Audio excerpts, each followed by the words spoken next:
La mise en place de cette exposition est une mise en place extrêmement complexe parce que environ 200 œuvres, toutes plus fragiles les unes que les autres, seront mises en scène. Et parmi ces œuvres, il en est deux que le public attend, je pense, avec impatience. Ce sont le gisant de Philippe de Gueldre, qui rentre de restauration et que l'on va dévoiler pour la première fois depuis 2 ans, et le lit du duc Antoine, que les anciens habitués du musée Lorrain connaissaient bien, mais que l'on a refermé, ou plutôt remballé en 1992 lors de la présentation de l'exposition Callot, et que l'on montre pour la première fois restauré et rhabillé.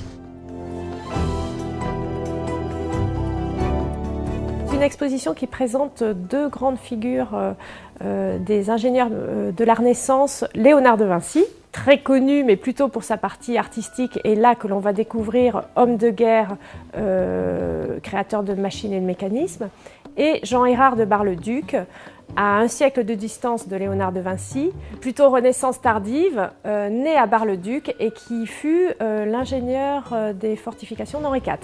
Un des points forts, c'est les reconstitutions en maquette volumétrique, soit de machines de Jean Hérard d'après ses écrits, soit de machines de Léonard de Vinci d'après ses manuscrits.